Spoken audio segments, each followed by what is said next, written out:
this is Deborah Anderson, the Black Woman Animator, come back to you with another video. And in this video, I have Ifesinachi Orjiekwe. Welcome.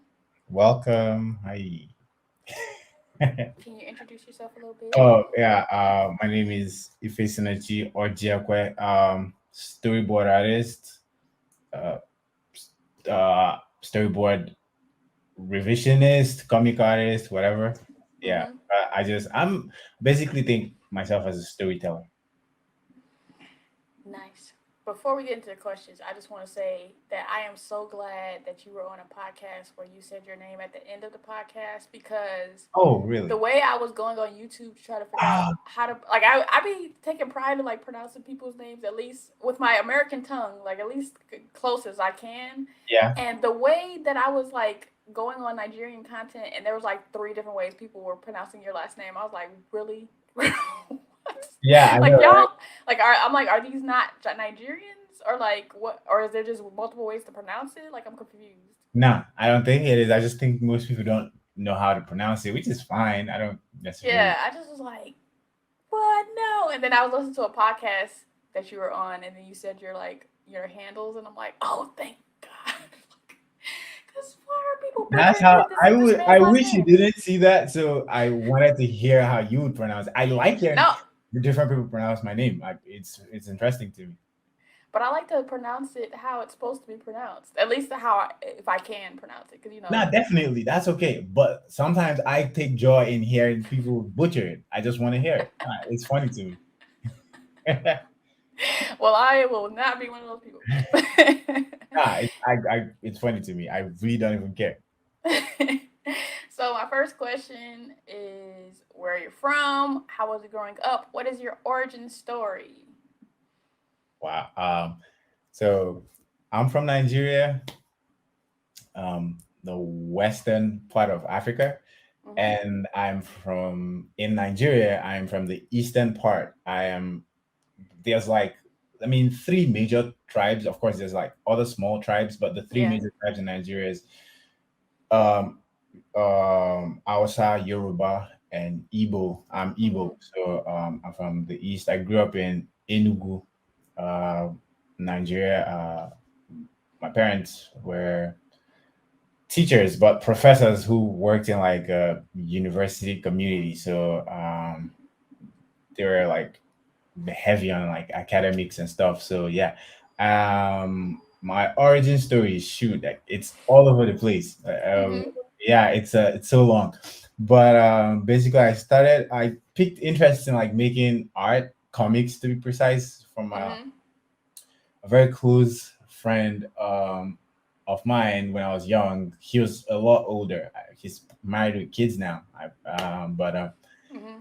I saw his dad used to come out here in the States, maybe on like sabbatical leave or something, and he'll buy him comic books. So I saw that whenever I go to his house to hang out, and I picked interest in it. And he used to draw comics too at the time, so I was like, "Damn, I want to do this," you know. So got into doing that.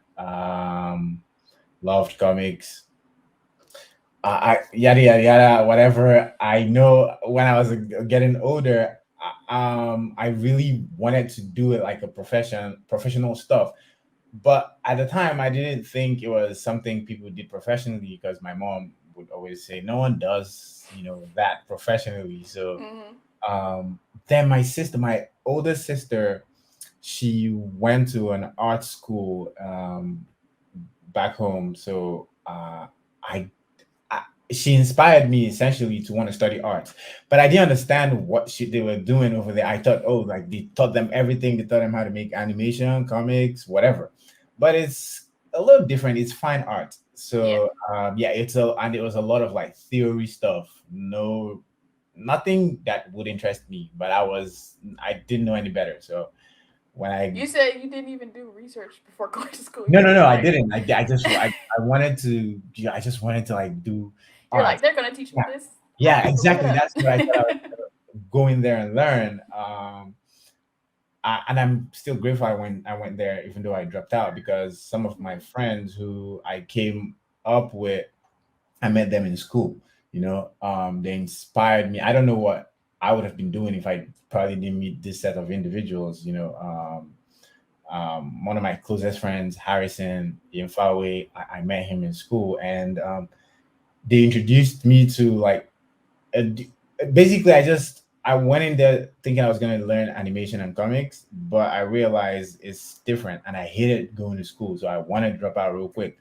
Then I meet my friends who were like minds like me, and they wanted to do the same thing, and so we all banded together and we started trying to like do stuff, working together, collaborating, and my journey is crazy and all over the place because Mhm. this I think I got into like college in 2011, 2012. Mhm. Yeah, and it was like a 4 year course, but I didn't finish because I dropped out in my final year. I kind of You like, also said that you got into Sheridan, but you couldn't go. oh yeah, I forgot that. I did get I did get into Sheridan. So while I was in school at the time, and I realized them like they're teaching fine art, so they're not teaching animation. I couldn't, because I didn't know a lot then. I didn't know there was a difference between animation school and the school that just teaches you fine art. So in my second year, I kind of knew better now, so I wanted to go to animation school, and then I researched. I knew there was CalArts and there was Sheridan.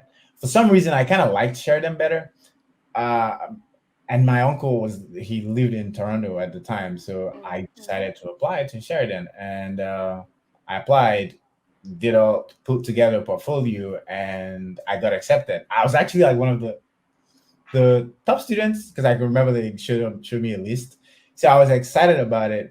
But Mhm. what had happened was the Canadian embassy refused to give me a visa.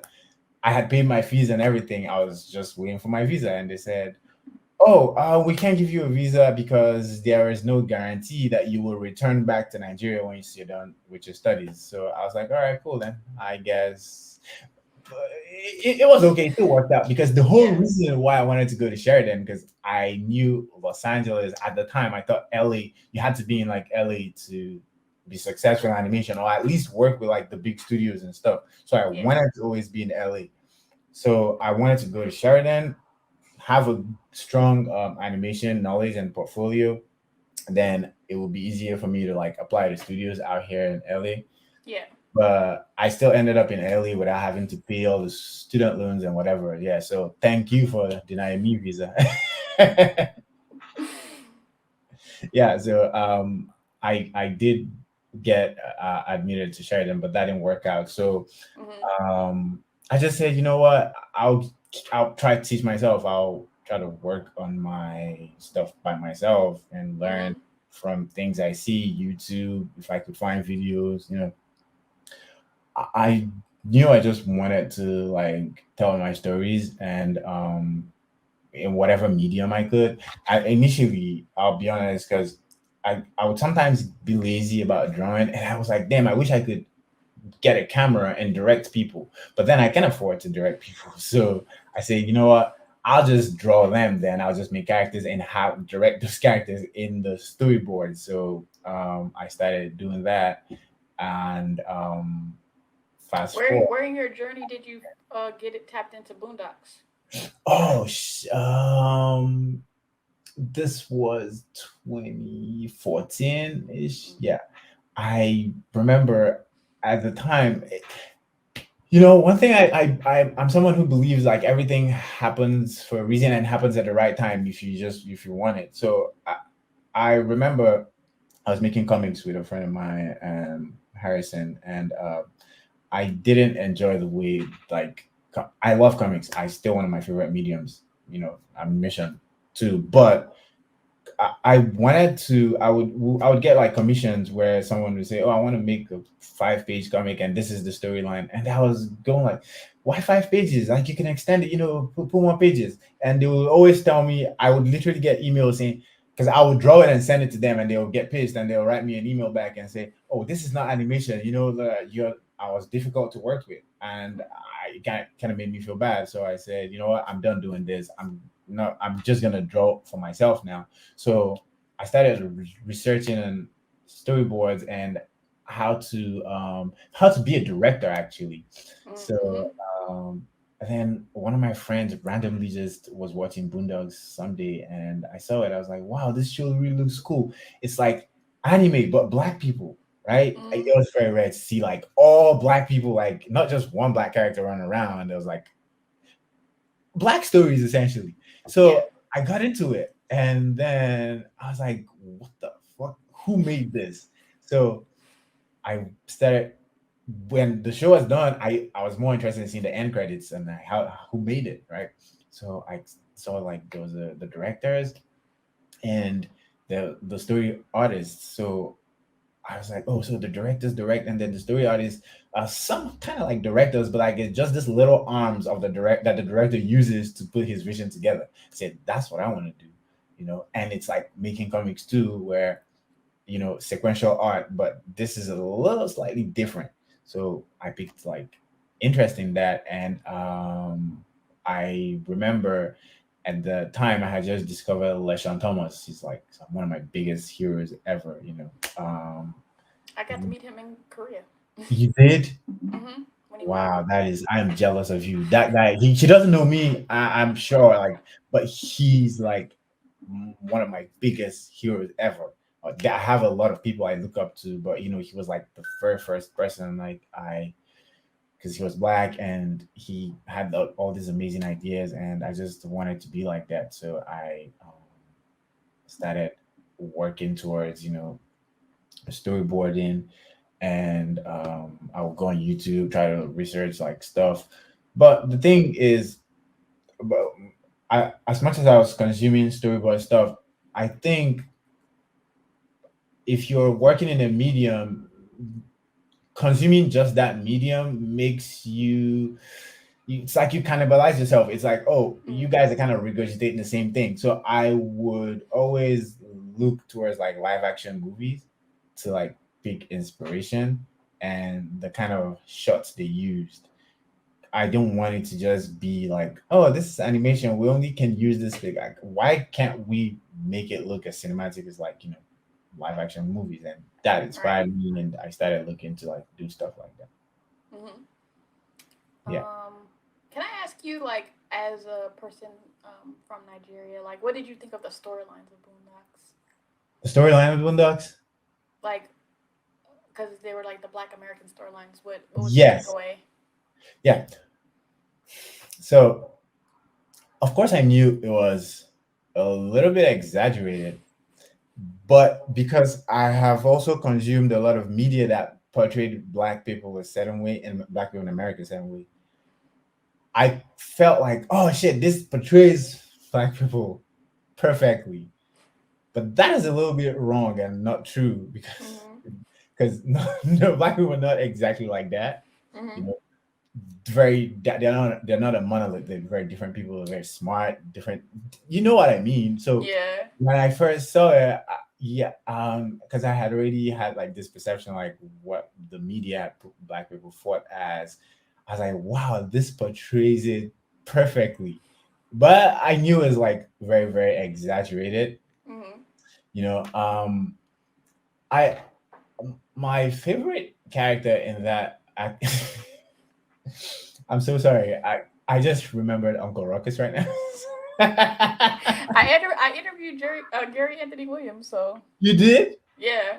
Wow, that is so cool. Like he killed that role. So I don't know why I remember I remember that I got to character. see him in the booth too. He's like amazing. Wow, I really want to see him like in real life. He's Mm-hmm. he's he's such an amazing voice actor. So I when I first saw Boondocks, I initially thought I didn't know it was made in Korea actually. Like Mm-hmm. by of course, still helmed by a lot of black creatives, but I didn't know it was made over there. So I kept asking myself, wait, wow, I didn't know America made animation like this. And we did a little research, found out not really, it's just helmed by and then made over there. It was very interesting to me, and the show I think is amazing, and I think it highlights it just the way Family Guy would like highlight some stupid stuff going on in Yeah. society. Yeah, Mm-hmm. I lean towards, or at least I think maybe I love every form of humor. Like I don't have anything against Family Guy, but Boondocks kind of like spoke to me more, and it felt all the things the issues it was addressing at the time. I felt it didn't feel like a joke. It was a little more like serious. Of course, it had like joke and comedic undertone, but yeah, it was. I think it was such an amazing show. And when I first watched it with a little bit of ignorance, it shaped some a little aspect of the way I used to view Black Americans. Mm-hmm.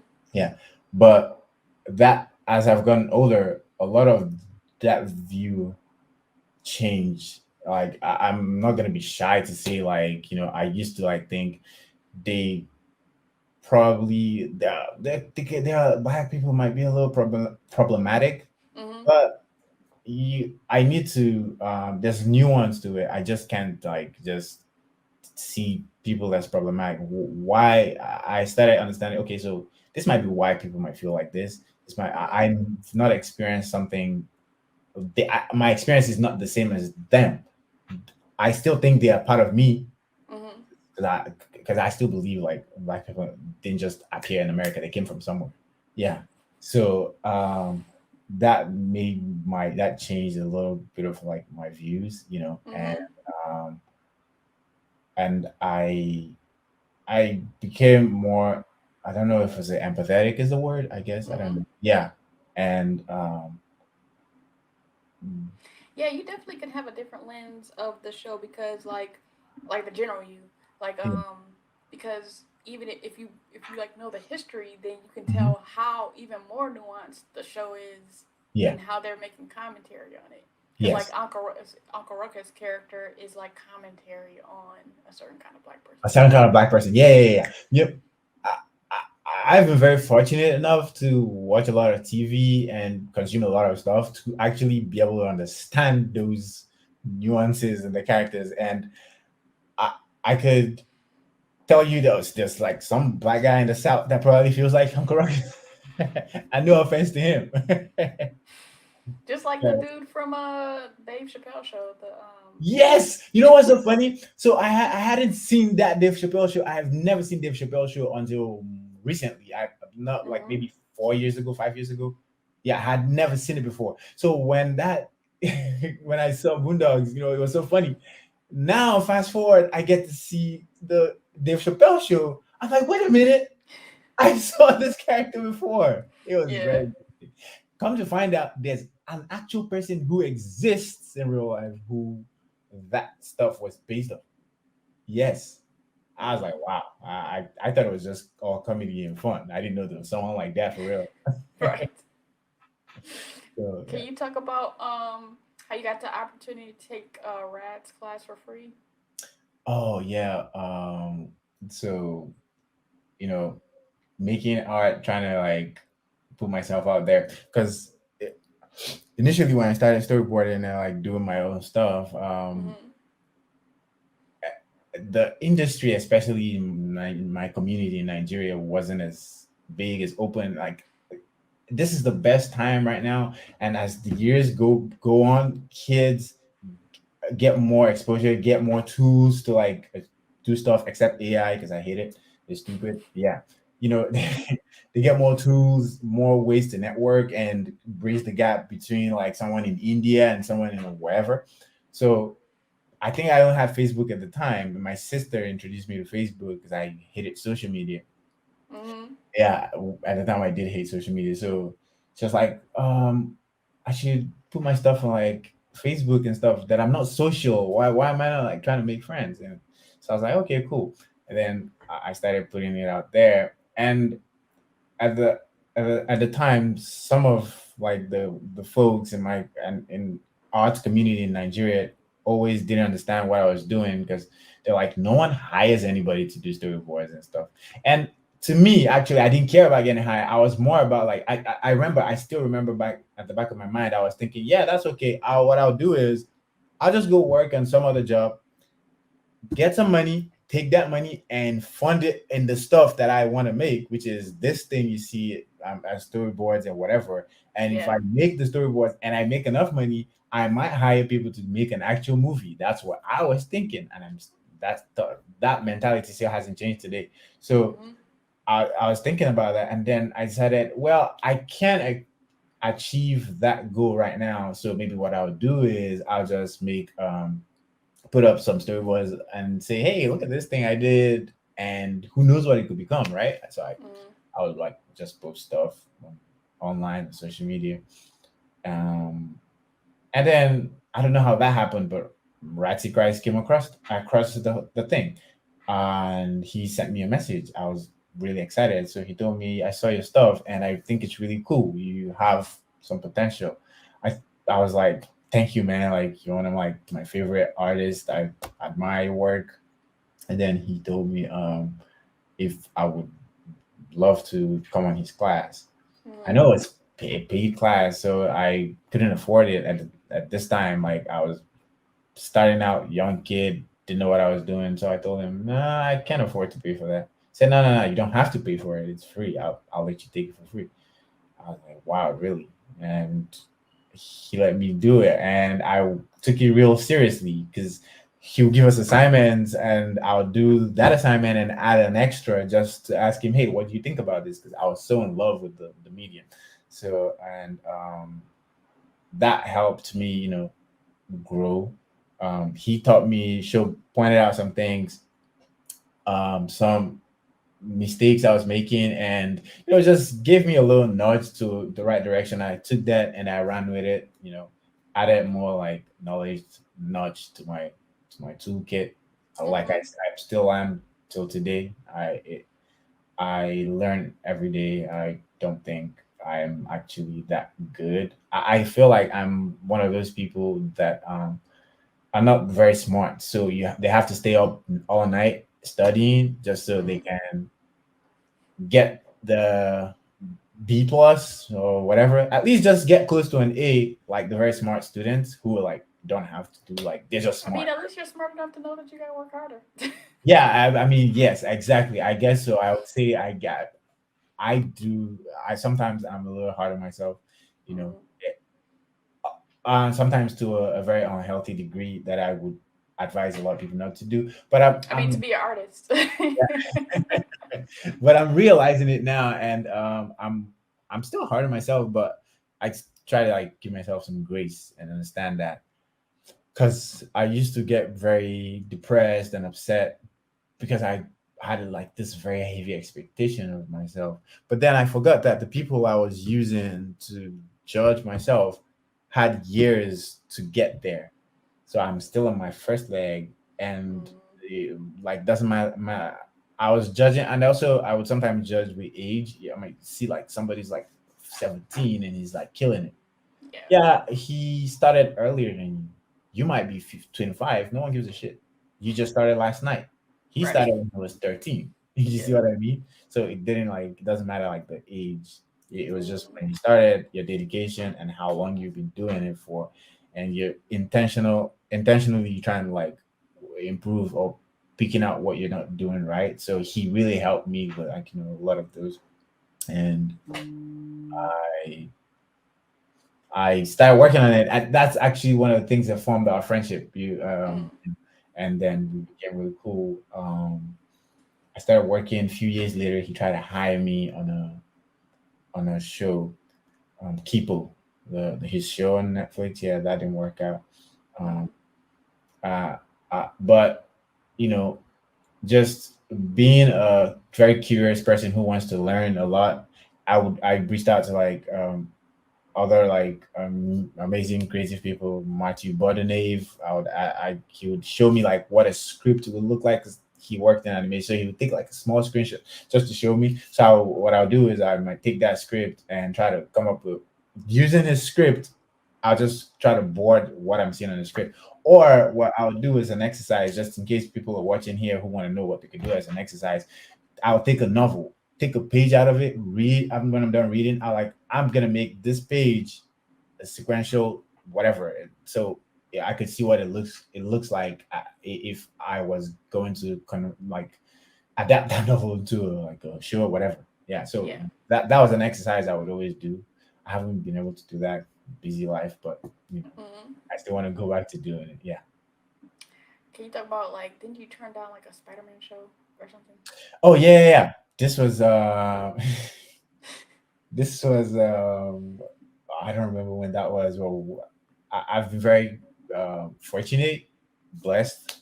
You know, of course, I'll give myself props. I worked, but I was also like blessed. Not a lot of Hmm. people have had these opportunities, and I had an amazing director, Michael Gunner, who reached out to me. He was gonna direct on Spider Man, and we became friends off of Deviant Arts because I'm Nice. a fan of his work.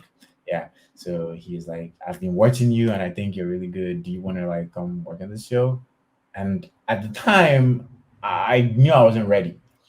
I mean, maybe if I had taken it, who knows? Maybe my career may have had advanced further than it is right now. I don't know that, but I just Hmm. didn't feel like taking it because I didn't know. I knew I wasn't ready.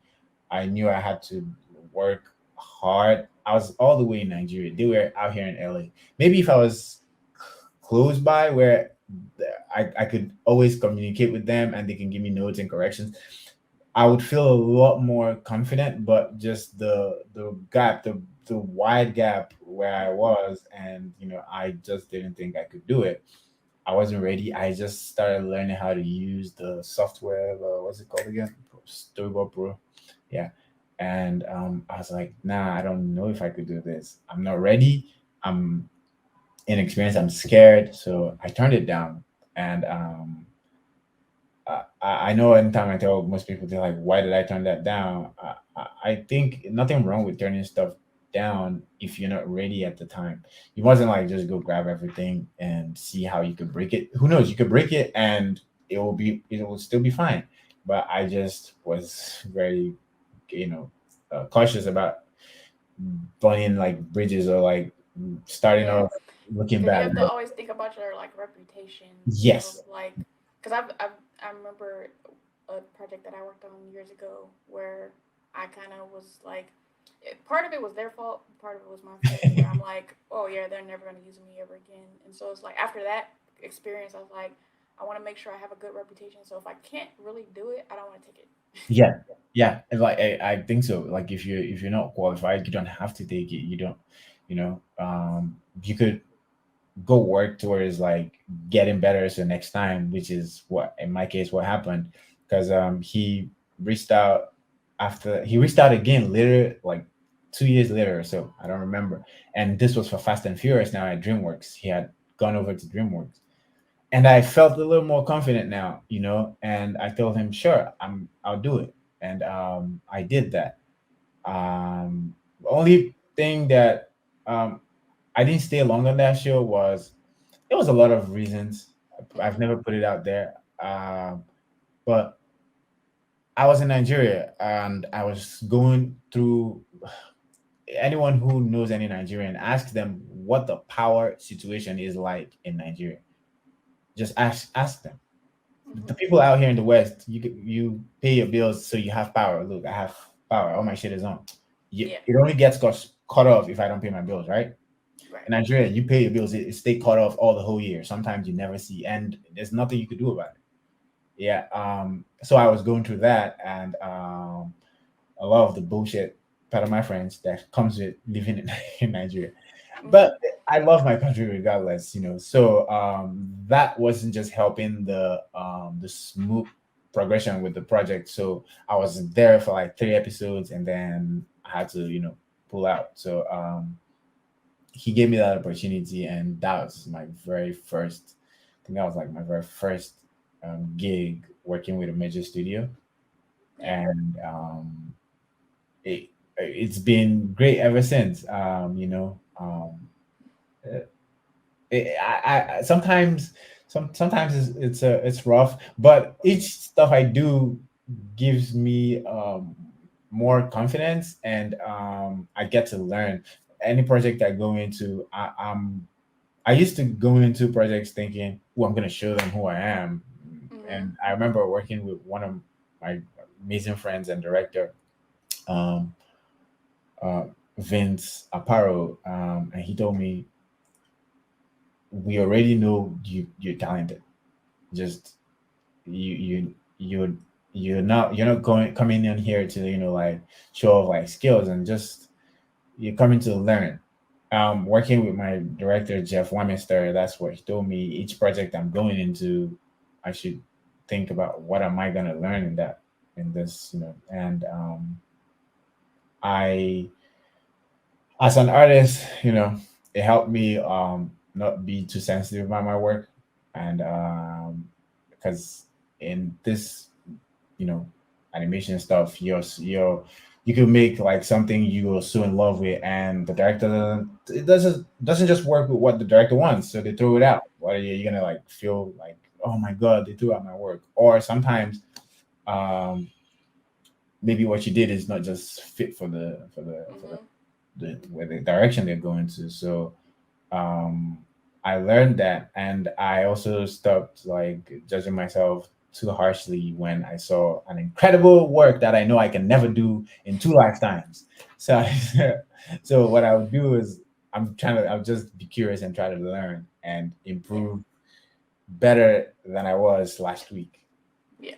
Yeah. So What are some of your best childhood memories? It doesn't have to be related to art, but oh wow, my best childhood. Oh man. You know what's so funny? All my best childhood memories is like mischievous stuff. I'm not kidding. Yeah, like mischievous things. Like I used to when I was in junior high, me and my friends. Oh my god. And sometimes I wish I could go back to like that time because things are a mhm. lot simpler. I was stupid. I didn't know what I was doing, where I was going with my life, no direction, but I was happy as hell. Right. So me and my friends at school, we would have we would miss classes. We'll never go to like this class, math class, whatever class we didn't like, and we'll go off to the field and go have fun, play video games, and get into trouble.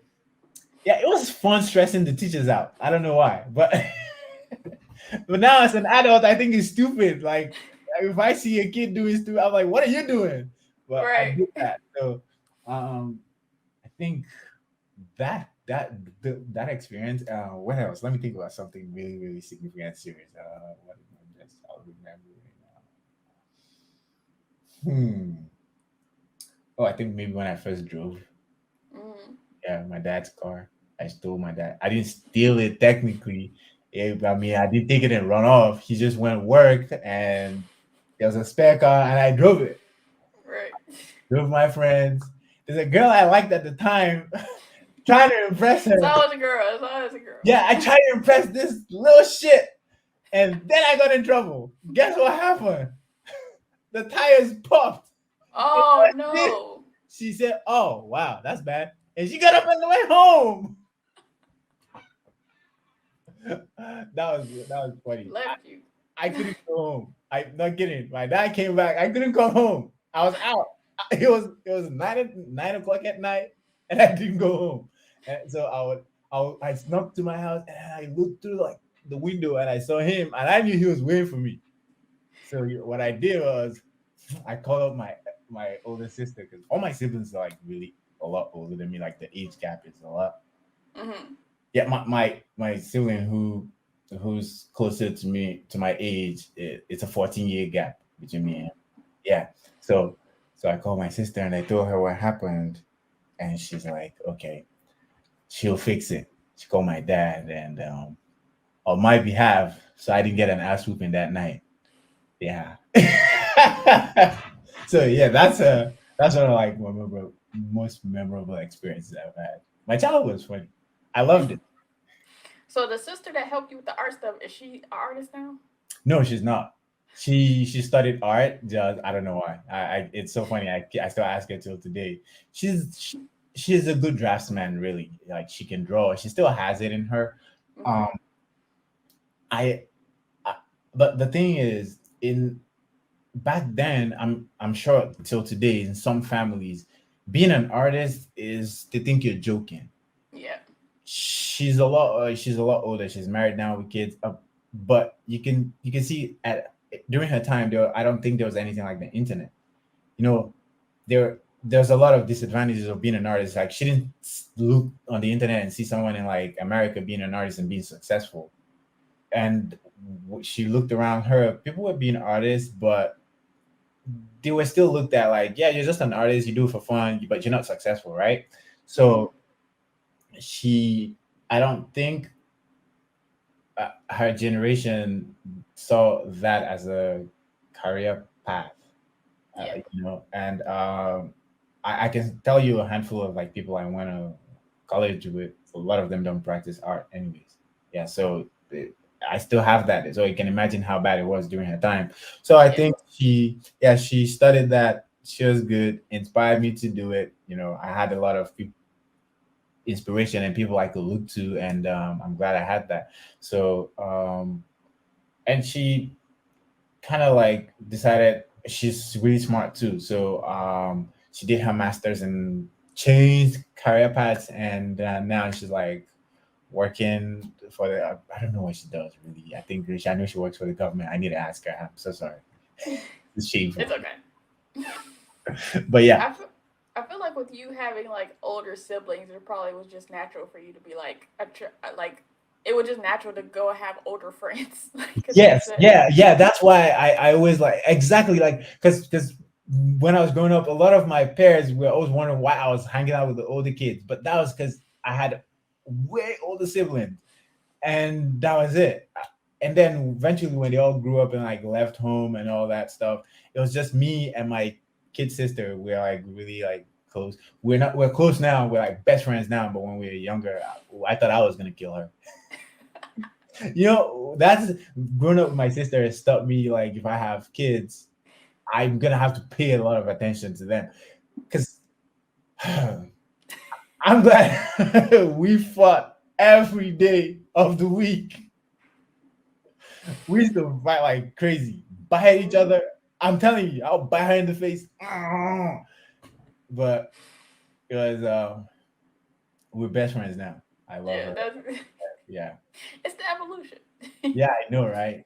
And there's like teenage angst too. Like you'll be shocked. Like Yeah, when you're a teenager, you think everything is like against you, and you just realize your hormones and you're growing up. It's all over yeah, the place. Yeah. yeah. So I guess that's why like you said, I just gravitated to like hanging like older kids and Mm-hmm. being friends with like older people, and at least I was around like the right people, like that also help me and like guide me to like a good direction. So Yeah. yeah, So, what is your cultural makeup? That's not only to say what's your ethnicity, but what yeah. is also the culture of where you grew up and the uniqueness of where you're from. Igbo people. So uh the food, the music, um it's if we I mean, of course, sometimes it's a stereotype, even though it's a good one. But people always assume Igbos are business inclined. Like this, no, not to offend anybody, but back home, they are regarded as the Jews of Nigeria. Mm-hmm. Yeah, I don't know if that's a good thing or a bad thing. I mean, I get it. I Yeah, understand. but I don't think it's a good like. I don't believe it though. Really, I just think everybody could do whatever. I just think Igbo is just very like business inclined and like trying to like own businesses and stuff. So I Mm-hmm. see why they would say that about them. The Mm-hmm. very first financial minister I think of Nigeria, I think he was from my tribe too. Yeah, so I could see why he kind of set the stereotype. Really, he was like very like business savvy, like trying to like own all the businesses. He was very like money conscious dude. So Mm-hmm. that's one of the things. So I don't know if it's a good stereotype. Then we have amazing food. I think all the tribes in Nigeria do have like amazing food. Um, but of course, I would think where I'm from. Mm-hmm. I, I'm I'm biased. So and then um, high life music. It's I don't know if like there's a name, a native name they call it where I'm Mm-hmm. from. I don't know. It might be. I'm just maybe too young to know that. But the music is I love it. It's kind of like house music for us. Very Okay. chill. Very, yeah. Mm-hmm. It puts you in a good vibe. So of course, generally now, like the music most people know Nigerians for is Afro beats, but Right. in Nigeria there's like different other like sounds. Yeah, Yeah. yeah. So that's and do we have? I think we are all the only people who don't have lavish weddings are the northerners in Nigeria, like the outsiders. But the Yorubas and the Igbos, Jesus Christ, the weddings are. If you search just Nigerian wedding, Yeah. those are the two tribes doing the most with the weddings. And the throwing of the money. Oh shit! They throw a lot of money. Come on now. How'd you know that? Cause I know stuff. Oh, okay, that's good. They throw a lot of money. I saw one time on Twitter, people were like, this a Nigerian American born rapper. He was throwing money at his kid, and people were like, "Why is he doing that? He's encouraging like the stripping stereotype." I was like, "What? That means every Nigerian is a stripper because that's what they do." They like to throw a lot of money. I don't know why. Have you ever heard of like the not all Black Americans do it, Yeah. but like pinning money to your shirt on your birthday? Oh, really? They do that? Yeah. I've never heard about that. Tell me Yeah, more. like not again, not everybody does it, but like there are certain, subcultures of like Yeah. Black Americans where on your birthday you like have money pinned to your shirt and then people give you more money to pin to your shirt. Oh, wow. I like. You know what? I'm gonna try it. My birthday next year. I'm gonna pay money and hang out with my friends, and they better pay money on that. I will do it. No, I didn't Hmm. know that. So instead of like throwing it at you all over the place, they just Yeah. that Which seems a means little there's very much less money. yes. Oh no, I don't like that. How Cause, about you cause like a throw month ago, was it a month like that viral video of like? I mean, I see it all the time, but there was yeah, the auntie that was like throwing a lot of money that went viral like a month or two ago. yeah. I was like, "Ooh, I want her to be my Yeah, Nigerian exactly. auntie." Like just throw She had like the that big money. old hunk of cash. Like, I know. But you know what's so funny is I actually hate that stuff. why? I feel it's just like too much. Like, come on Mm-hmm. now. Just put it Boisterous. together. Put it in like an envelope and just give it to me. Like, what the hell? Why are we throwing it all over the place? I don't know. Is that just me personally? Mm. Yeah. So, what would you say is your favorite custom or tradition from your culture, or from your family growing up? My favorite. Dang, do I have one? I don't know that I do.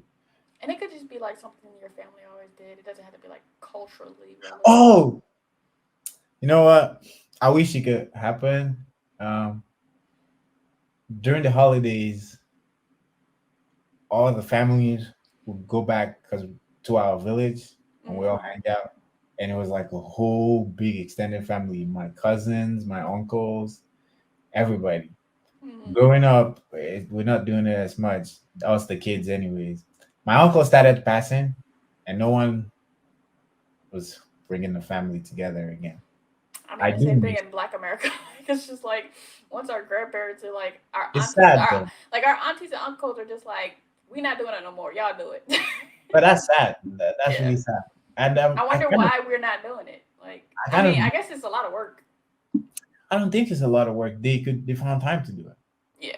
They just prioritized it. I just think I don't know. Like there's a disconnect somewhere. I think I know. This might sound too bad, too much, but I feel like social media is like created to like make people social and bring people together. But I Mm-hmm. think actually it didn't. Yeah, So because like even like wanting to go to like your high school reunion, it's like I see these people on Facebook all the time. Why I gotta go with exactly, you? exactly, exactly. That's the whole point.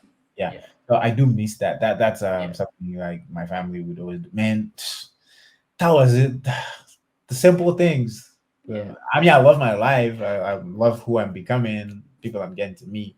But I do sometimes miss that connect that I used to have with my cousins, and we'll all hang out. I could my dad's family had like this huge compound where it was like it's like almost like a mini estate. So it was him and all his brothers and his brothers' kids and wives and the kids. I could go to my uncle's house and crash, sleep over, and no one would look for me because they know I'm in the vicinity. I'm safe. Yeah. And I remember I spoke to my mom last Christmas because she went and when she said it to me, I knew it was bad. She was like, "Wow, like you guys are sad." And I said, "Why?" She said, "This place is empty. There's nobody here." Hmm. So I don't know if that's the custom. It's not. I just think it's something my family does, and I miss that. And Yeah. so that's something I like. That's one of my favorite things. So, what is the evolution of like your parents' support throughout your artistic career? Is there an evolution? Yes, yes, yes. Yeah, I kind of miss one evolution, my dad, because he passed. Yeah. I have a lot of questions I wish I could like ask him. You Hmm. know, I I would ask him if he's proud of me. Hmm. Of course, I've not like achieved much, but just seeing that I didn't turn out to be a scallywag, am I good? And Yeah, of course. yeah, but my mom was a lot more supportive. Which is why like I don't care what it is, anything she needs and I could do it, I'll do for her. Because so when I started, my dad was supportive, but he was more like yeah, I think you can draw now, so yeah, go do something else. I was like, nah, that's not how it works. You know, it's like you could study this, and he's a professor in agriculture, so he knew a lot about farming and doing all this stuff, raising livestock. Yeah, my dad was like very handy. So he probably wanted me or my brothers to do something like that, but none of us did. My mom was she was supportive. She wanted me to just do what I want to do that makes me happy, but she still wanted me to be successful. Hmm. And when I started taking what I'm doing seriously, I don't know if she believed or not. Maybe she didn't, or maybe she was just being a supportive parent. You know what I Hmm. mean? I know she used to have a laptop, and when I discovered Photoshop, I knew Photoshop was the thing. I was like, I gotta get Photoshop. I don't have a laptop now. I told my mom I need a laptop to get Photoshop, and she was working. She needed to work with her laptop. She sacrificed it. She's like, "You can have mine," and then she gave it Nice. to me. Yeah, and I used it till that thing died, and she bought me a new one. So she's always been supportive, but she was a little scared for me because she didn't know, especially when I dropped out. Yeah. Yeah, so the story about me dropping out is crazy. So my my dad, I don't remember exactly the year my dad passed because if he was alive, I don't think I would drop out. He would whoop my ass.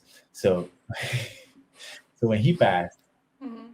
um, when he was sick, I missed a lot of like school time in like school because I had to like do run errands. My dad wasn't feeling great. Even though that's one of the excuses I have because I always wanted to leave that place, but shit, my dad passing was good enough excuse, anyways. So Hmm. my dad passed, and my mom, after mourning for about a year, she wanted to travel. Just go to somewhere different, experience something different. So she moved there. She came to LA actually. She has a sister that was living in LA at the time. So she traveled out here in LA for about a year, Mm. 9 months. But yeah, and it was just me in school and no guidance. You know what that is, right? Listen, I don't want to encourage people to think it's like something to do Yeah. just because I really wanted to do this. I Yeah. was kind of already doing it anyways. I was working, I was getting, a little work here and there.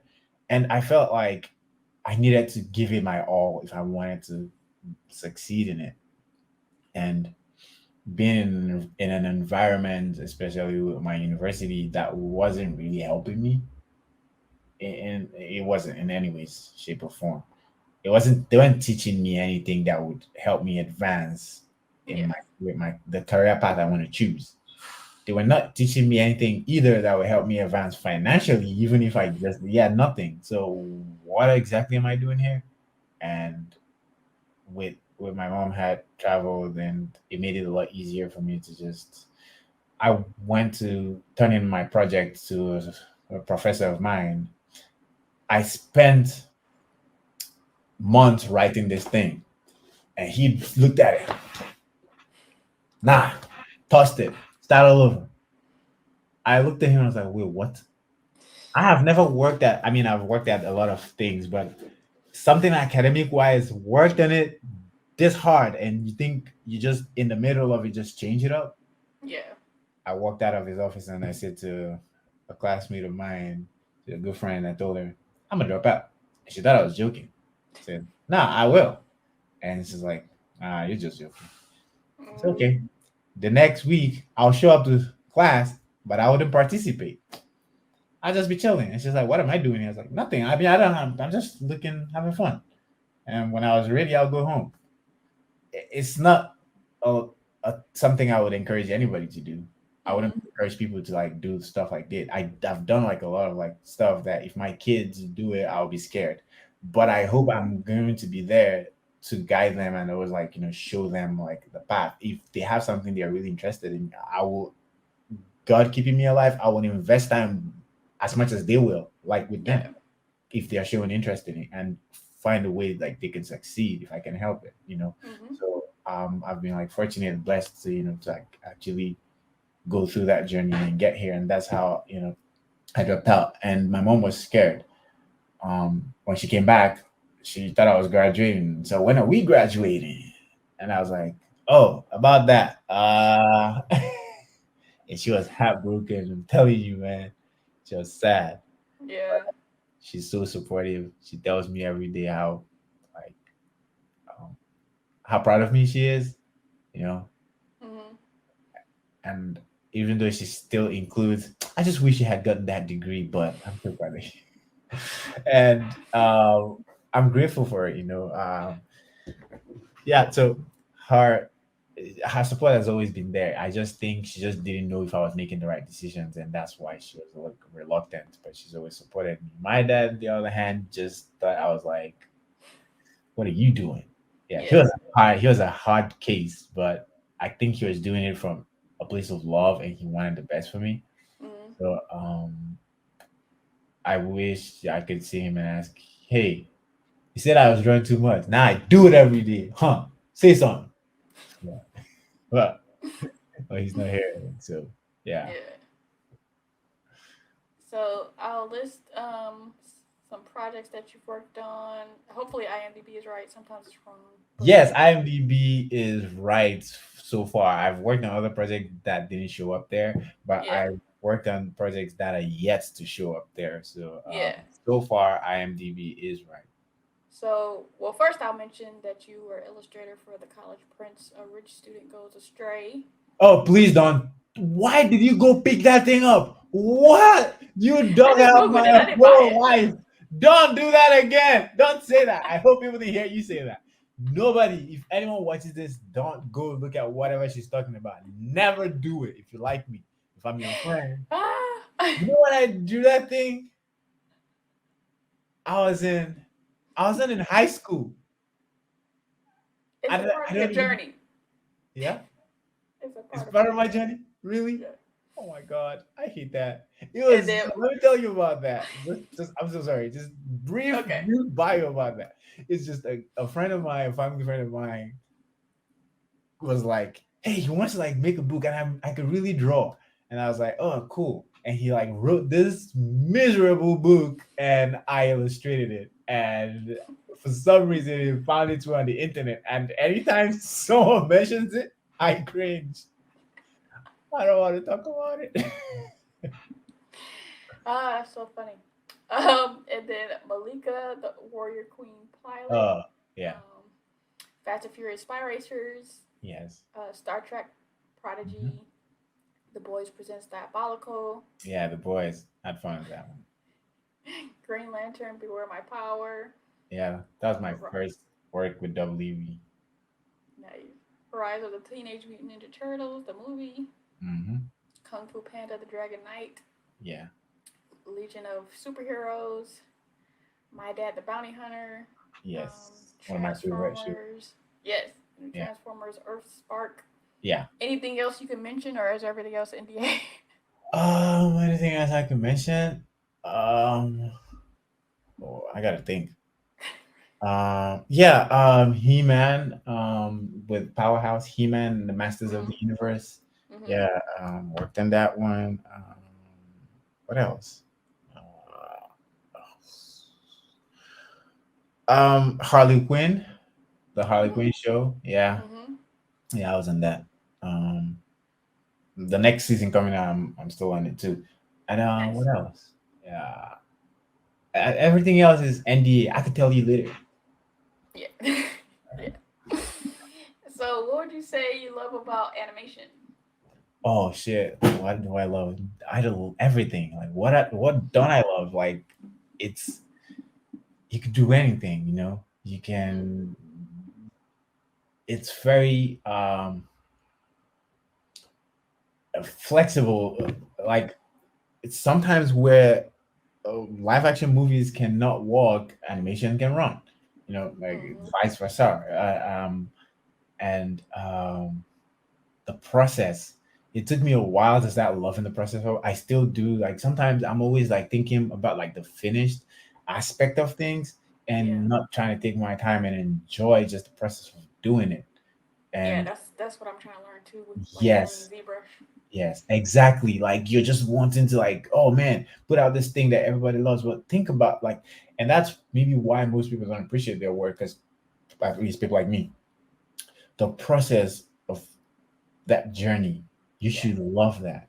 you Mm-hmm. know and I realized as as I'm learning to love it, I'm finding a little bit more happiness, with my work. Because there used to be a time I would make stuff, I'll post it, I would never look at it again, never ever. Mm-hmm. I'm telling you, I would cringe looking at it. But um I I remember, I don't remember exactly where I saw this, but someone said, if you treat your work like trash, why do you expect other people to respect it?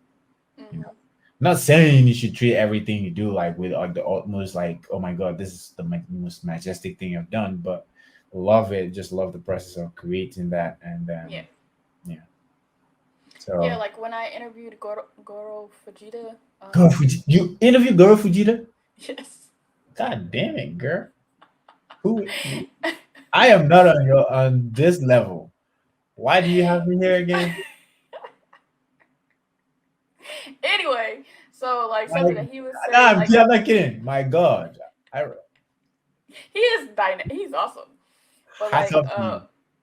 like I split his into two different ones, but he was talking about like posting stuff and it could probably be added into like loving the journey. You can kind of look at it and be like, okay, that's what I was trying to learn when I did that, because Yeah. he does projects when he does his like daily or what weekly projects. Mm-hmm. He'll be like, this is what I'm trying to do with this project, and then somebody Mm-hmm. maybe in the comments will be like, oh, this looks bad. He's like, well, that's not what I was trying to do with it. Mm-hmm. So it doesn't Mm-hmm. matter that that Yeah, part of true. it looks Facts. bad. Facts.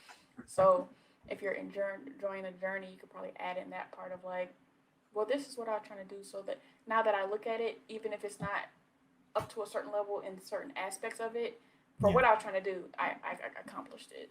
Exactly. Yeah. I think I do have like some of that mindset when I storyboard, Mm-hmm. like the little like things I might post. It's I'm trying to like either work on my speed or w- work on a story idea that usually would scare me, something that Mm-hmm. I'm not Yeah. very used to, and I would think, no, let me try this.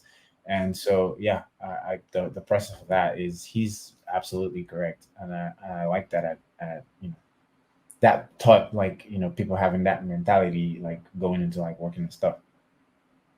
Speaking of being scared, I find it kind of funny that you're kind of known for your like action storyboards, but you also don't like the side of blood. I don't like what?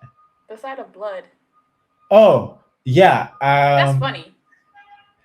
Because Uh, sometimes action includes blood, but I know it it does. doesn't have It to. does. But It it's does. kind of fun. No, yeah, because I I don't know why I don't like it. I you know it's so funny. I was asking myself the same question the other day.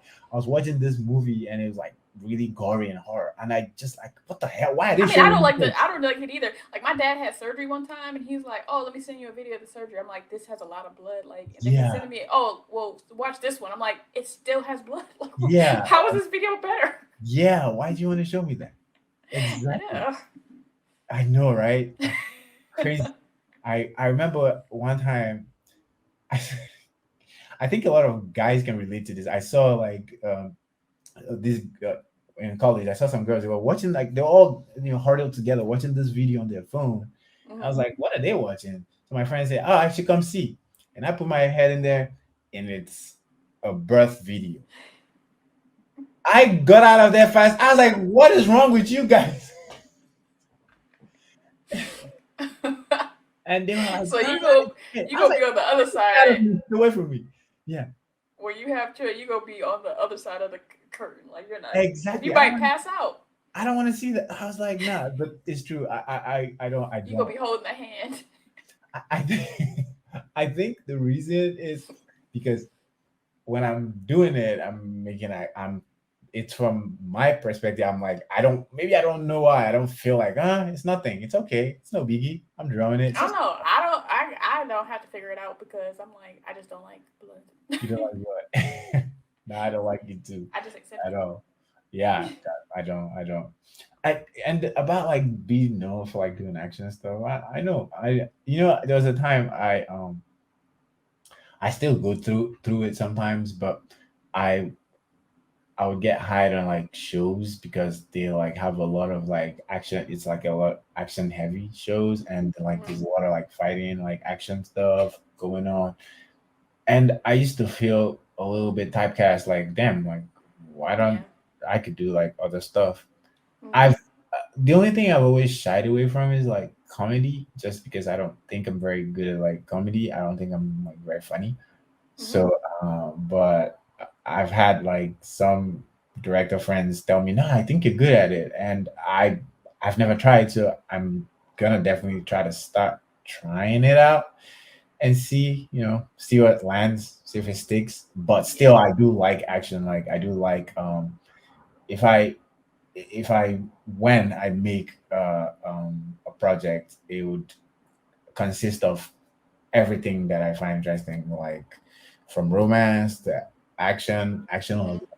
I do enjoy that, Mm-hmm. but I don't just want to be known like that's. Yeah, he's the guy you hire when you want to do action stuff. Like, Yeah. I feel it way. Yeah. Can you talk about your journey of like how you had to separate how you do storyboards for social media versus how you do storyboards for an actual Cool. production?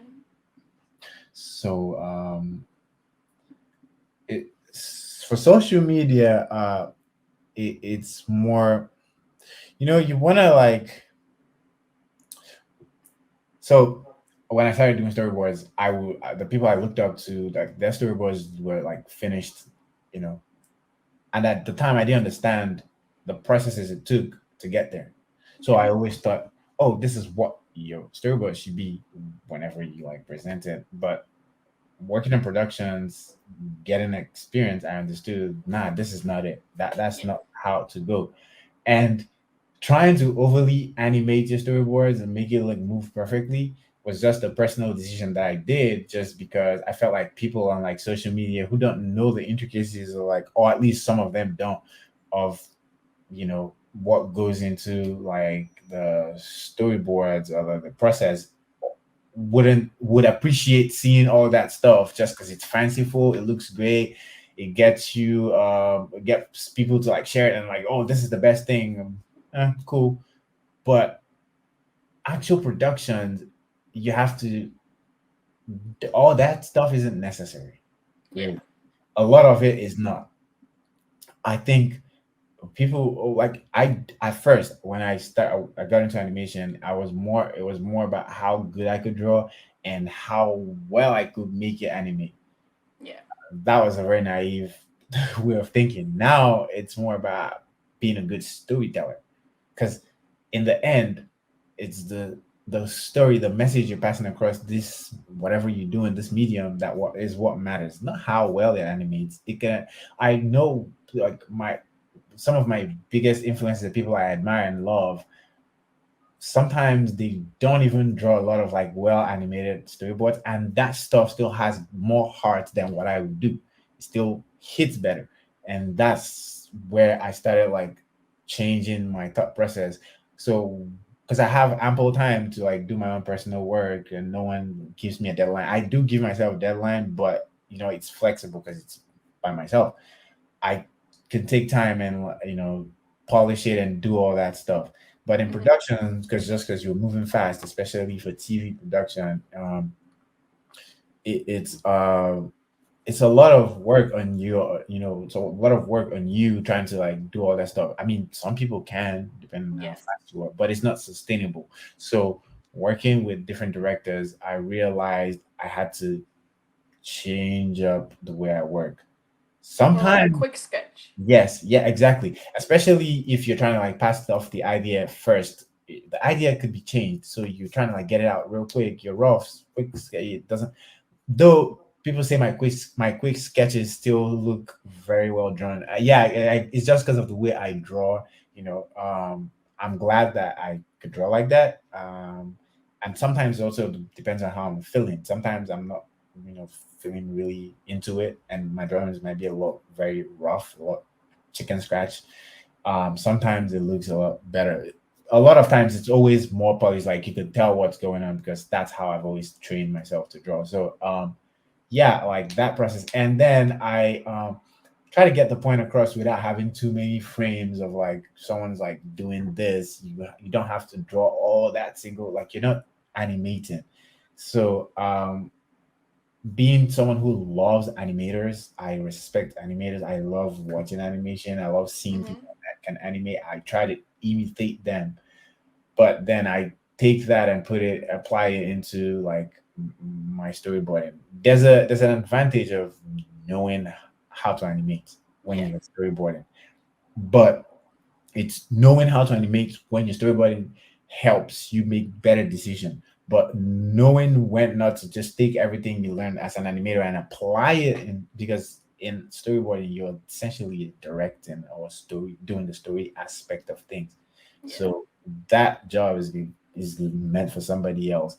And I chose to focus on what I really want to do. I don't want to be an animator. If I happen to be categorized as an animator, I'll take it. Thank you. But Mm-hmm. I'm not actively looking to get jobs as an animator. I'm looking to be, tell the story, craft the core of what these people are gonna consume. That's what I'm more interested in, you know. Yeah. And that comes with also knowing how to be a good writer, storyteller, whatever it is. And so I changed up, like I started anytime I'm working, I'm reminding myself, oh, don't overly animate it.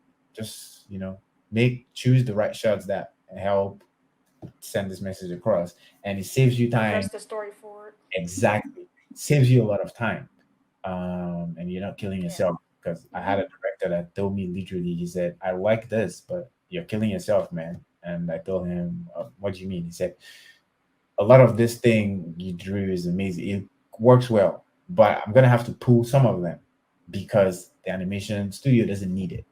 Yeah. So that helped me figure out, okay, this is what I'm gonna do now. When I'm working on my own stuff, I can choose to do whatever because I'm the one basically bossing myself in this aspect. But yeah, that was where I realized I had to, switch it up.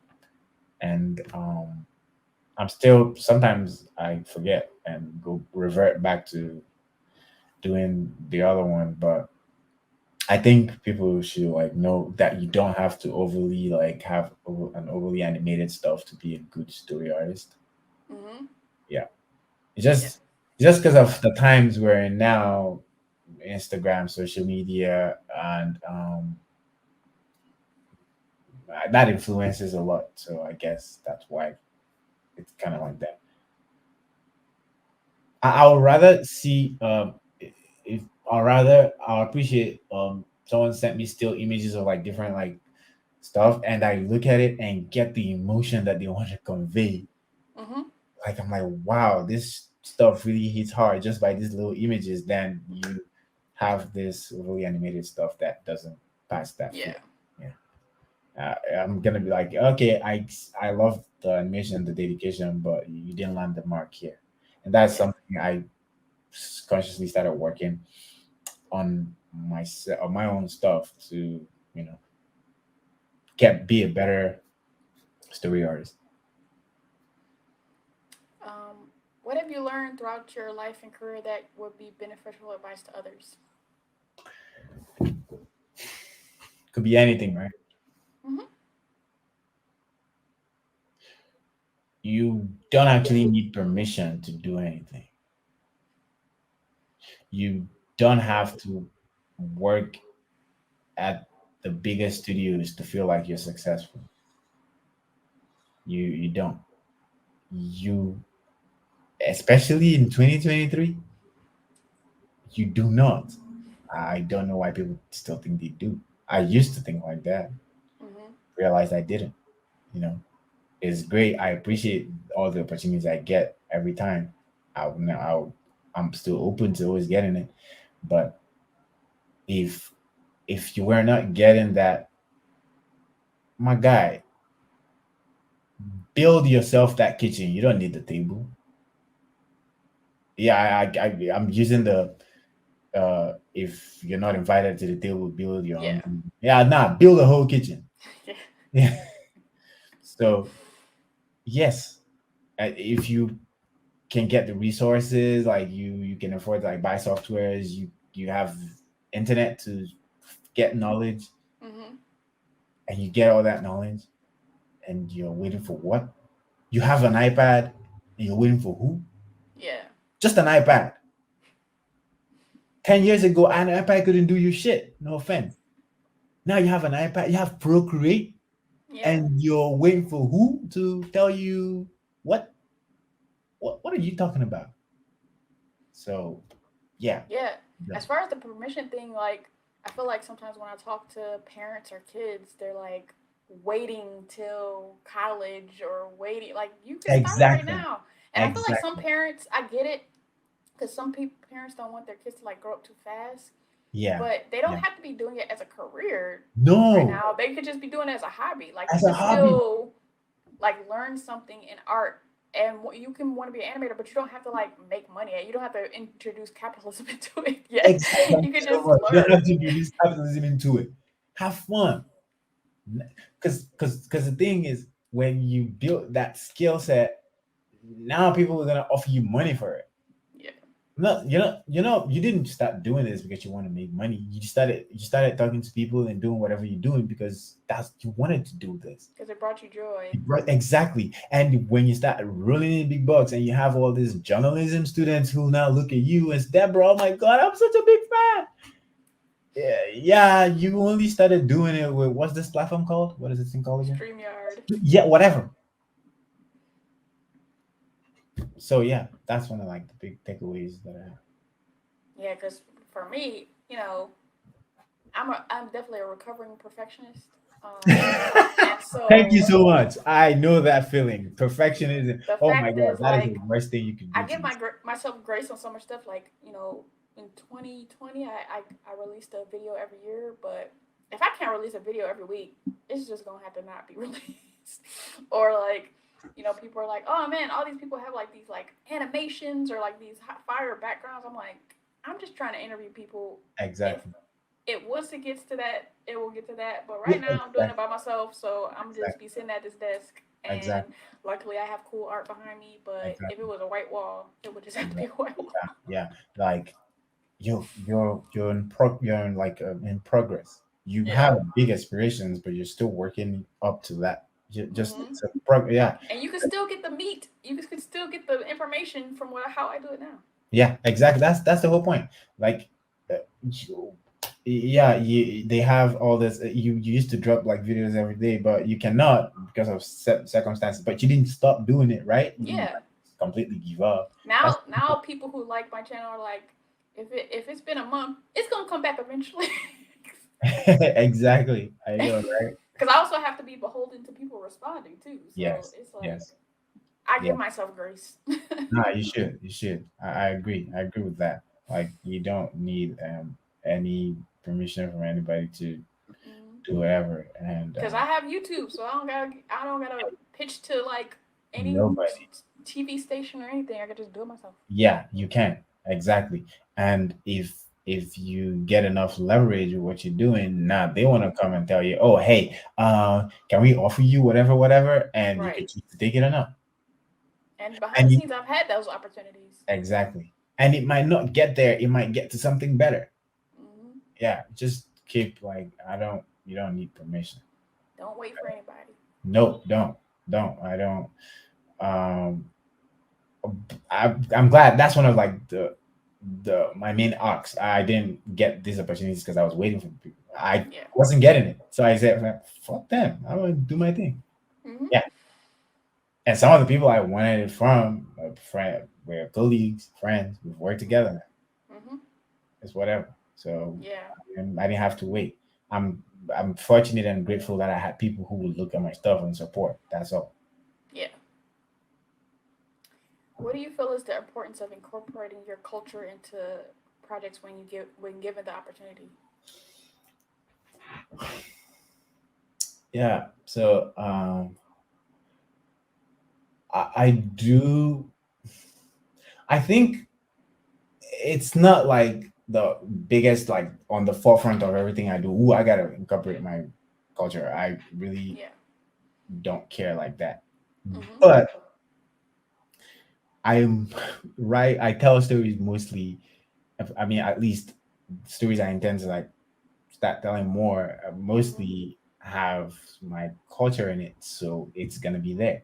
But Yeah. if I create this fictitious world that doesn't exist anywhere, I don't feel the need to put anything that doesn't have to do where I'm from in there because it's just not in there.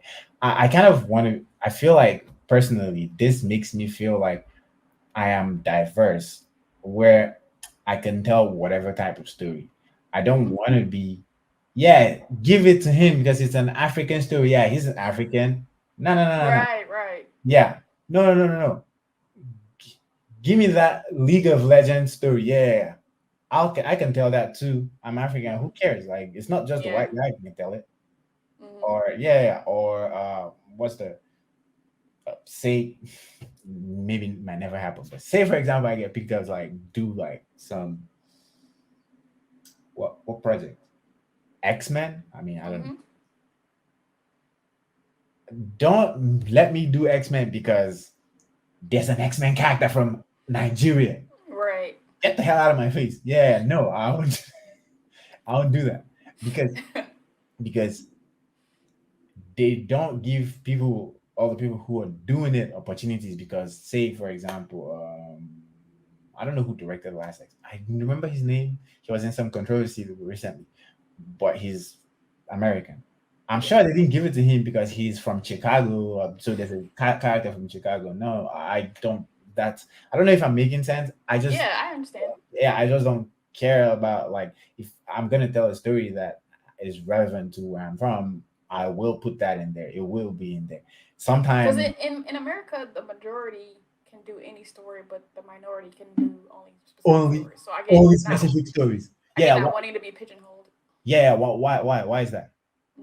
Why can every other person tell every story, but the black guy just got to tell only black people stories? Of Yeah. course, it's because he relates to black people. I get it, Hmm. and if it's your choice, it's perfectly fine. Nothing wrong with it.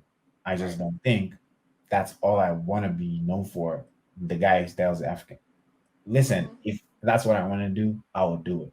If Yeah. that's not what I want to do, I wouldn't do it. Yeah. I would like to make stories and put like relatable like characters that people can see. Maybe I'm making a story about something going on in LA and I show like some Nigerians. That's because there's like a actually a huge Nigerian like community here, right? Hmm. So people like in Nigeria can relate and be like, oh shit, I could relate to that. Hmm. That's cool. Um, but I wouldn't just feel like, oh, I'm gonna make a story. and I have this idea, but because it doesn't exist anywhere, I shouldn't make it.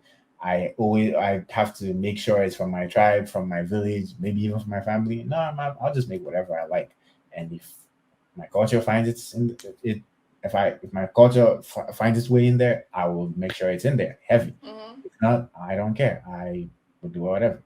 Yeah, I used to be like feel bad because I felt like I wasn't putting where I'm from, out there. Put it on for Yes, your I put it on for your city. exactly.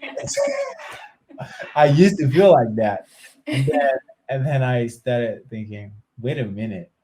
A lot of the directors I love didn't have to do um, stuff that just only revolves around where they're from. Like they're Hmm. just storytellers and they could do whatever, and that's why. So um, I think representation is important, but it it mustn't just always be once it's African Nigerian story. Yeah, you hire him. If it's not, no, no, no, go Yeah. hire another person. No, you can also hire me for that too. Right. Yeah. What do you hope people back home who want to be animators, artists, animation professionals, what do you hope they're doing in this current landscape? We kind of already talked about some of this, but like, what do you hope that they're doing in this current landscape that you either wish you could have done, that you actually did, or that they have available to them now? Um. Uh. I hope they are working hard. I mean, of course, some of them are, but working hard and working hard for the right reasons. Like, here's what I mean. Um, when I started on Fast and Furious, I quickly realized people like your stuff on social media doesn't mean people like your stuff in the actual industry. You have to differentiate. Yeah. Don't think that crap thing you did that seems to get a lot of likes from your peers means anything to your director. Right. So this is just advice for people who want to work in the industry. I think you legit working hard to be good overall. Like on social media, when you put it out, you're great. If you someone sees it at work, you're great.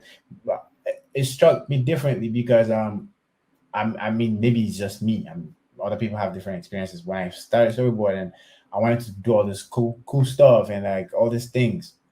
Fast and Furious came the very first week I started working. I did my raws for my boards, and the director told me, all this is great, but it's nonsense. And I was like, wait, what do you mean? And he says, I can tell you 10 movies that have all the same shots you just put out here right now. Mm-hmm. And he made me understand I wasn't thinking originally, I was just thinking with the mind of things I had seen.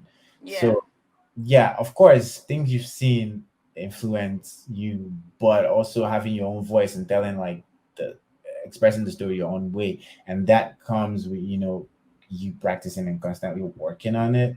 Yeah. So and there's something I used to hear about shit, I don't know how they always say it. It's like don't just practice blindly, like, oh, I'm practicing, but like um it's practice with intent or something, so Yeah. know what exactly you're trying to study and study towards that. So I hope that's what I hope they will be doing. And also it don't be don't don't be discouraged just because you think the people you want to see it are not seeing it. you know Right.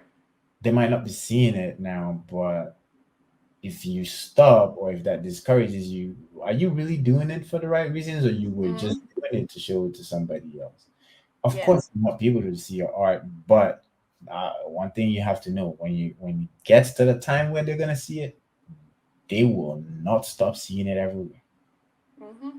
And it's Because now some they have something to consume. Like even with my yeah, YouTube channel, if somebody just found it today, now they have. Oh my gosh, she has so many yes, videos. exactly. But if you stop, then it's like, it's like those people like black back when blogging was like popular, and people are Yeah, like, "This is my first post," and then that's their only post. that's the only post. Exactly. Because Now I have nothing to enjoy. yeah, so don't stop. Yeah, just keep doing it, especially because factor in your satisfaction and you as the person who's making it, because I'm sure you're gonna be satisfied just knowing that you made it. You're putting stuff out there. Like as a creative, don't you get like satisfaction that hey man, I did this thing. I Right. just at least you did that one thing.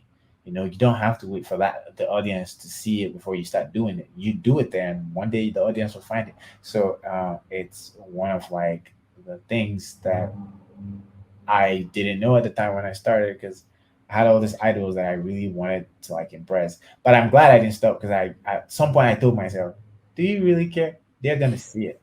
Yeah, Mm-hmm. they are.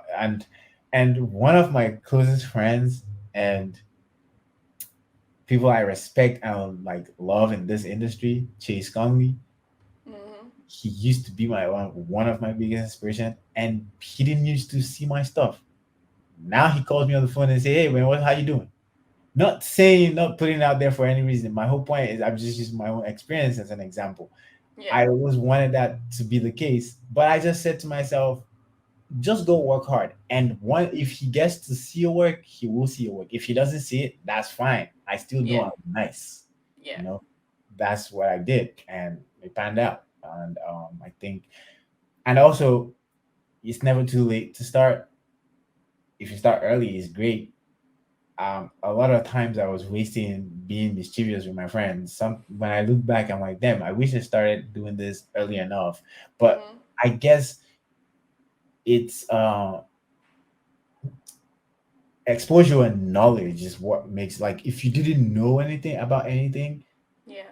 don't hold yourself, oh man, I messed up. No, you just didn't know. Now you Right. know. So what are you doing about it? Mm-hmm. So people who want to like go into like arts should this is probably one of the best times. There's like different avenues. Be curious, be innovative, um, do it for the right reasons, work hard, and just have fun. You know. Yeah. What are three movies you'd recommend to my audience and why? Oh, It don't have to my, be animated. I know my movie taste is weird. It's okay. It shows who you are. Okay. Um, I was gonna recommend everything on Quentin Tarantino's filmography, Mm-hmm. but um, I would say Hateful Eight or Pulp Fiction, one of those. Mm-hmm. Any Tarantino movie is just on there. Like you Mm-hmm. take that. Then um, there's a movie called I think The Prisoner. Let me hold on. Let me confirm that. Yeah, Prisoners. Mm-hmm. Yeah. Mm-hmm. Um, the the director is one of my favorite directors. He's currently directing Dune. Mm-hmm. He directed Blade Runner. Yeah, he's really really amazing. So I love him. I love his storytelling. He's smart. Quentin Mm-hmm. Tarantino, his dialogue is no one writes like him. So Mm-hmm. yeah. And then Satoshi Kon, maybe Perfect Blue or Tokyo Godfathers. Yeah, Mm-hmm. man, it's a lot of stuff. But since you said three, I'll say Prisoners, Hateful Eight, and maybe Tokyo Godfathers. Yeah, Right. those are like one of my favorite movies. So yeah, I have a whole list. Like I don't even watch enough movies like I want to. Yeah. Yeah, I think people like. I mean, of course, if you like want to do this, you should like always be on it. Like Yeah, because somebody could reference it. yes, exactly, exactly. That's it. And for some reason, like your film library just grows, I guess. Mm-hmm. So If you could choose an actor to play you in a biopic, who would you pick? wow, I never thought about that. Shit, who would I pick?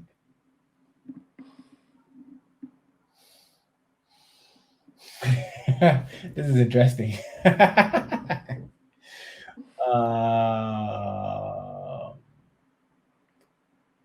um, I mean, he's not really an actor, but he's acting now. He Mhm. does music and acts at the same time. So it's two people I like: Mhm. Vince Staples or Joey Badass. Nice. Yeah, I like two of them. I don't know why. Mhm. Yeah, Vince Staples just I can relate to some of his humor. Mhm. Yeah, I'm like that a little bit, but not. He's just a little bit extreme, but just I can. Yeah, Yeah. yeah, and because he has a gap too, so shit, that works. But just Gotta our hand represent. sleep is not the same. It's okay. You were gonna say It, something. I'm sorry. no, you gotta represent for the gap tooth. And if somebody was producing a documentary about you, what things would you want them? What things would you want them to highlight about your life outside of your work in animation?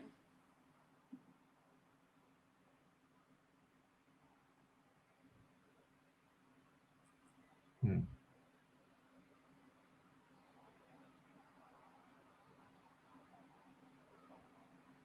Um, does it have to be like any like positive stuff? Like what is it? What kind of stuff should Whatever it? you want. It's your documentary. Okay. Uh, the fact that I have oh shit, I don't think this is important. I mean, I have imposter syndrome, like a very bad Mhm. one. Yeah, Mhm. so I maybe they can highlight that and how Mhm. 'cause I don't want everybody. I don't want people to have that. And Yeah. yeah, it's I do have like a very. I'm getting better, you know. Mhm. That's Yeah, good. but maybe hmm,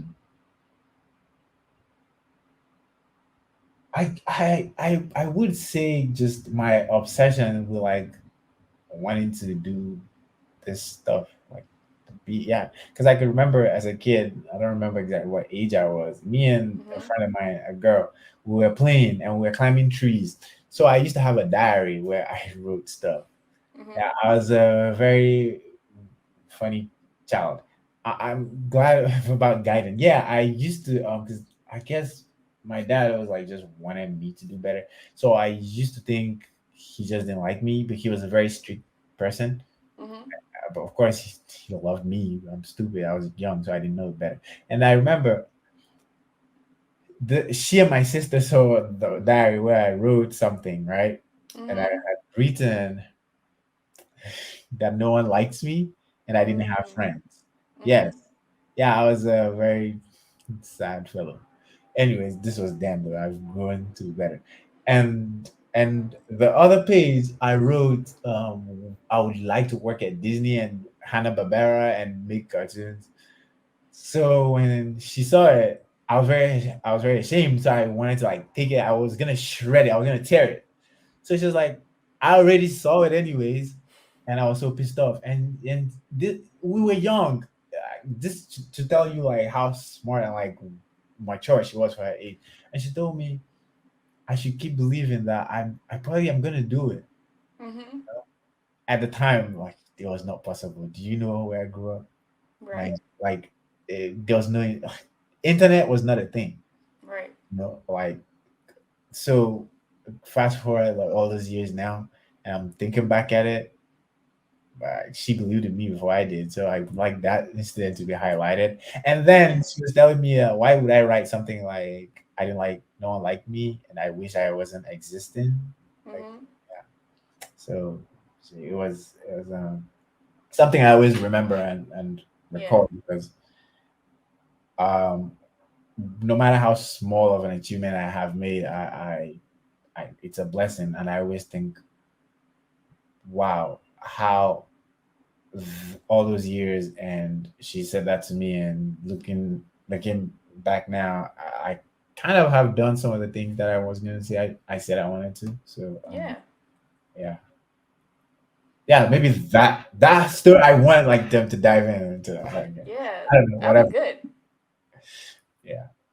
Yeah, I feel like with the father thing, I was I'm trying to finish up Ted Lasso, and there's an episode where Oh, you're watching Ted Lasso? I yeah, really want to watch that show. I hear it's very good. yeah. So And I'm a there's the football fan. character Nate. He has that thing where he's like, "Oh, I thought you didn't like me." It's like, Oh, really? yeah, Yeah. it's in the His third dad? season. Yeah, Why did he think his dad didn't like him? because he like old school dads, Yeah, like true, true, all the true. things. I don't want to give anything away, but No, like no, no, that's fine. Yeah, yeah, true. Old school. but it makes sense. And yeah, then yeah, definitely. It's they just want you to be successful. So yeah, I don't know why I thought that I'm stupid, but I don't know. yeah, I mean, you can only go from a perspective of a child. Yeah, of a child, yeah, because you're not seeing it. But you know what's so funny? As I've gotten older, I saw it. I was like, yeah, Yeah, he just wanted me to be a better person. That's all. Yeah, he yeah, was like a little bit too heavy-handed on it, but yeah. yeah. So if people want to follow you, where can they follow you? They can follow me on. I gotta even check my name on Instagram. Give me a minute. You can follow me on Instagram and Twitter. My Instagram is Ifesinachi Adrian. You know, you can just type Ifesinachi Orjiekwe or Ifesinachi Adrian, and of course it will pop up. And my Twitter is. Give me 1 second here. I don't. My Twitter is my name. Yeah, Ifesinachi Orjiekwe. That's it. Mm-hmm. And you can always follow me there. Give me a follow, shoot me a message, and I will leave you on red. You know, I'm kidding. Right. No, no, I'm just messing around. I'm just joking. I don't know. I'm just silly. You say you don't be on Instagram like that. What? No, no, I don't. So the thing is, I have a slight addiction to social media sometimes. So Yeah. I started telling myself I took it off my phone. I don't have any social media on my phone. So I Nice. told myself, you need to chill. So I only have it on my computer. Mm-hmm. I can look at on my computer, and then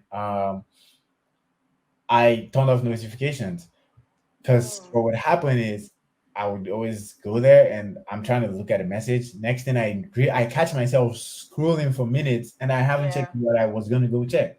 Right. So it was affecting me like with my productivity in the Yeah. day. And I said I gotta chill. So that's why I don't always be on there as much.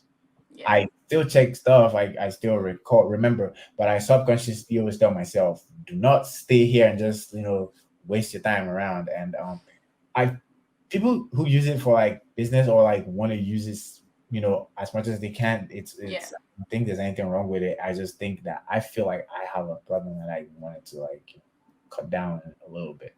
Yeah. Smart. Thank you. So I want to thank you for allowing me to highlight you. I really appreciate it. I wish we could keep going. I love having a conversation with you. Yeah, I'm telling you. I remember I told you when we first met.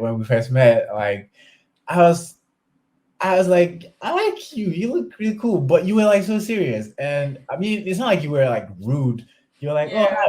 meet you, and you just shook my hand. It was like so formal. I was like, okay.